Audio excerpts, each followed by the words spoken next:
I think offering grace it's a practice.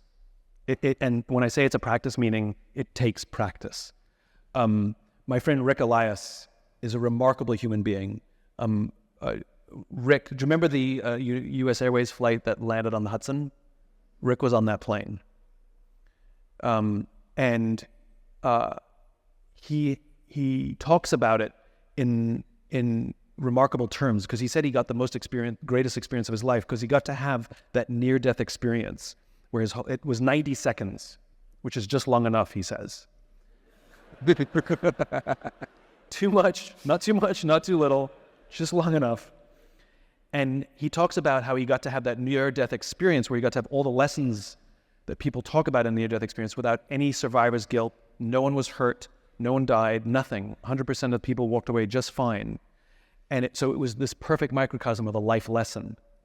And one of the things he walked away from, and just as a quick aside, Rick thought of himself as this high-flying executive. He spent 18 years building a remarkable company, and he built it to something like, I think it was $80 million or something, $100 million, most of his life to build this company. He has this near-death experience. It profoundly changes the way he leads. He built a $6 billion business since.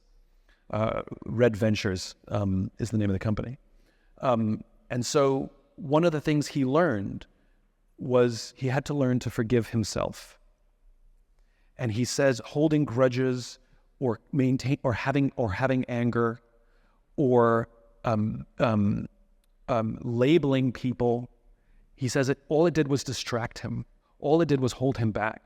And he said he wasn't even good at forgiving others until he could learn to forgive himself. It's okay. It's okay. You screwed up. It's okay. And asking for forgiveness, I think, is a big one as well. And if we can learn to give ourselves grace, but more important, to give those around us grace. And by the way, we're practiced at this, because when we first went into lockdown, it was kind of amazing, if you remember, which is a lot of leaders, whether they were effective or ineffective prior to COVID, every single one of them picked up the phone and called their people and said, "Are you okay?" And we had tremendous grace for people, that their kids were running in the backgrounds and their pets were jumping through the screen, and somebody would be slow at hitting a deadline, and we sort of were okay with it because we understood the pressures, because we were sharing in those pressures. And I think very often we don't give grace to people because we don't assume that they have anything else going on in their lives except the work they should be doing for us. One person agrees. And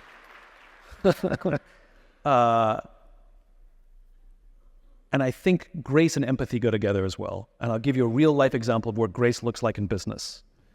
So here's a fairly normal scenario. You walk into someone's office and say, "Hey, your numbers are down for the third quarter in a row. We've had this conversation before. If you don't pick up your numbers in the fourth quarter, I don't know what's going to happen." It's fairly normal. I think what that conversation sounds like with grace is, "Hey, your numbers are down for the third quarter in a row. We've had this conversation before. Are you okay? What's going on? I'm worried about you." And you think about that person who receives grace, how they go home and talk to their kids and talk to their spouse, or how they talk to their colleagues. And then think about how those people then talk to their friends and talk to their colleagues, and the ripple goes. And before you know it, there's a lot more people offering grace simply because we went first.